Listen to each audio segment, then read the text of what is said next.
NPR a few years ago about a young man from Laredo, Texas, who had been sick for years and undiagnosed until a Mexican healer told him he had the disease of the Bible. He was 20 when a doctor formally diagnosed Hansen's disease, better known as leprosy, in 1968. State officials ordered him to seek treatment at the U.S. Public Hospital in Carville, Louisiana, the only leprosarium in the continental United States. The reason his story was told on NPR was because he had just published a memoir entitled Squint, My Journey with Leprosy. The interviewer began by asking him what he meant by the term squint. He explained that squint is actually an architectural feature that was used in the Middle Ages to signify an opening in the back of a church. It was specially built to the back of chapels for persons who were condemned with leprosy. Whenever anybody was deemed to have leprosy, they were given last rites, banished from the community, but forced to come back on Sundays for service. But they could only participate in worship by standing outside and looking through this architectural feature called a squint. It's hard to imagine, isn't it? This disease of the Bible, as the Mexican healer called it, is really an ancient disease of humankind. But it seems to have been given special consideration in our sacred text. There are 2 chapters in Leviticus devoted to detecting it, avoiding it, and being cleansed from it. Leprosy was considered, quite incorrectly, a symptom of one's sinful nature. This morning, though, I'm going to focus on the healing story of Naaman, the great high and mighty general of the Syrian army, and his miraculous healing on Israeli soil, rather than on Mark's story of Jesus healing the leper. You should know, though, that this Old Testament story of God's healing was important to Jesus, because the Gospel of Luke recorded his retelling of it in chapter 4 to the scribes and Pharisees as proof of their ignorance and obstinance. Jesus refers to the healing of Naaman as an example of a Gentile who was the recipient of divine healing, while the lepers rejected, those lepers of Israel rejected God's own saving help. General Naaman is introduced to us as a great man, loved by his soldiers and the people of Aram, which is modern Syria, and he was highly favored by his king. Despite Naaman's fame and glory, he suffers from a terrible skin disease. Though many translations read the Hebrew word as leprosy, this painful and embarrassing condition is clearly not Hansen's disease, a horror that often caused the body's extremities to wither and fall off. And if he'd had leprosy, it really would have ended his career. Naaman's problem is probably more unsightly, something like a severe eczema, making public appearances difficult, bringing excess pain in body and equal pain to his psyche and self-esteem. One day, though, a Hebrew slave girl informs Naaman's long-suffering wife that her husband should make a short journey to Israel, where he would find a prophet who could cure him of this nasty disease. Observing the proper diplomatic protocol, Naaman rushes to his king to ask permission to make the trip, and the king is only too delighted to help his favorite by offering to write a letter to the king of Israel about the matter. One gets the impression that Naaman is at the end of his rope if he has to seek help from a weaker neighbor. He carries with him a referral from the king of Aram to the king of Israel. It's really a courtesy more than anything else, but a diplomatic snafu occurs, since Israel's king assumes that this is only an occasion to stir up trouble between the 2 countries. One can't blame him. The memories of war linger. Israel's king takes the letter as a demand that the king himself must cure this military general of his disease. vast riches and power of Naaman's company, the king of Israel reacts in horror. He tore his clothes, which is the ultimate sign of Middle Eastern dismay, and he cried, "Am I a god that I can kill or give life, that this man sends me someone to cure of his illness?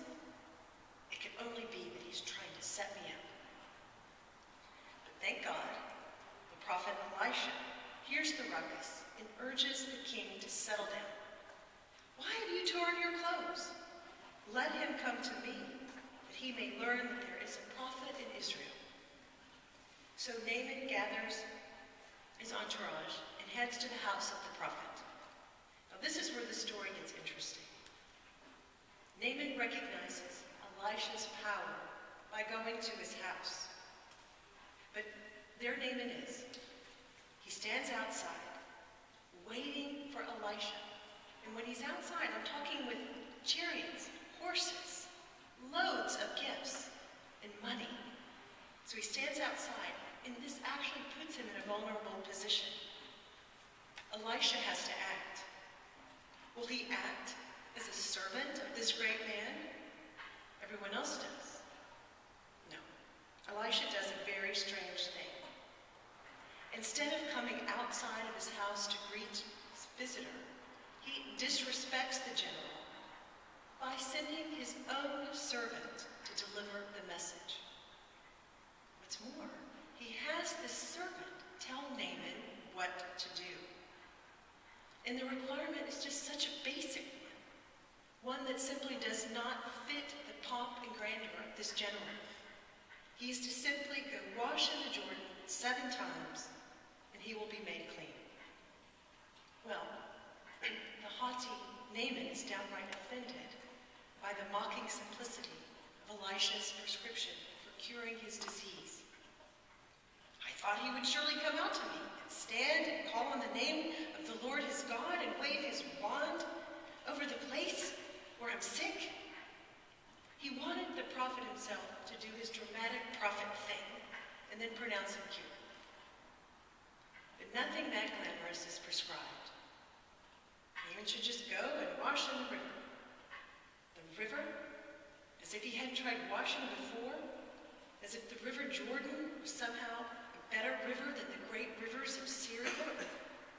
Naaman is like the old man and that joke. I know you've all heard it. There's a man, he gets caught in a flood, and he goes up on a rooftop where he intends to wait for God to rescue him. Person after person comes by in a rowboat, offering to take him to safety. "No thanks," he says. "I know God is coming to save me." Finally, the waters rise over him, and he dies. And when he gets to heaven, he complains, "I prayed and prayed, but you didn't save me."